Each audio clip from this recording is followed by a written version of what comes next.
Happy Monday. I am here with Dr. Bray, as always, Director of the Institute for Urban Policy Research and EPPS Professor here at UT Dallas. Dr. Bray will be, as always, sharing his COVID-19 information off of the IUPR dashboard and share some interesting information about crime rates here in North Texas. All right, Dr. Bray, go ahead and take it away. Good morning, Danny. Thank you. The news is not too terribly good for us here in North Texas. As you can see from the dashboard, we are up almost double. We're up close to 75% in new cases over the last 7 days, up to 13,800. We had 7,900 new cases the week before, and our active case count is around 21,738, up from 12,000. Again, almost double. Again, remember, we're still detangling what's actually going on here. We're still looking for samples of Omicron.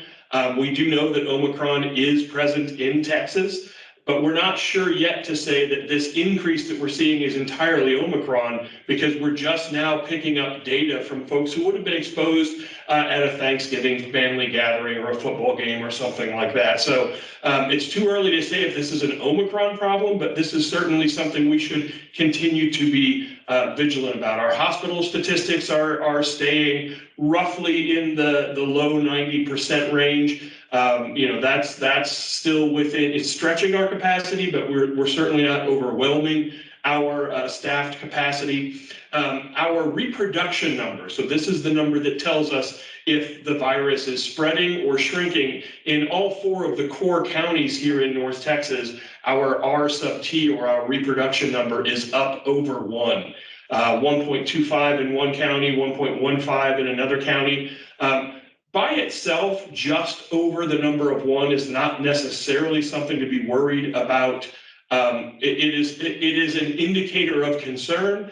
It is not necessarily alarming. When we were coming back down, we were still seeing R's in the 1.01, 1.02 range. So again, wear your mask, talk to your doctor, your healthcare provider about vaccine, make sure that you're washing your hands and still being as safe as possible. Thank you so much, Dr. Bray. Now, can you tell us about some new crime statistics here in North Dallas? Yeah, so one of the things I want to talk about this morning is, and it's in all of the news, ABC News was one of the first to report last week that 12 cities are seeing decades high numbers in homicide rate. That's not so far the case in North Texas. But one of the issues that comes up, and that folks should be aware of, this is the stats professor in me, is an issue called aggregation. And aggregation happens when we take lots of crimes, different types, and put them together. So for instance, I just looked at the city of Dallas's data this morning, and let's talk about the Northwest Patrol Division. So the Northwest Patrol Division has about an 11% increase over last year in crimes against persons. But if I just look at their homicide rate, they're actually down.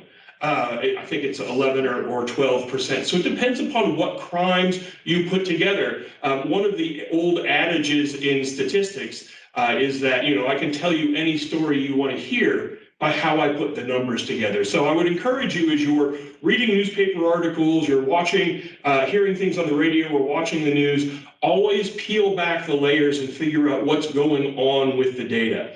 Oftentimes, as is the case in a number of cities, the overall crime rate is down, but violent crimes are up, and that becomes an issue of concern. So always look for the aggregation bear hiding in the corner. Awesome. Well, thank you so much, Dr. Bray. As always, we love to have you on these 5-Minute Monday Trends, and stay tuned. We'll have another one next week. Thanks, Danny.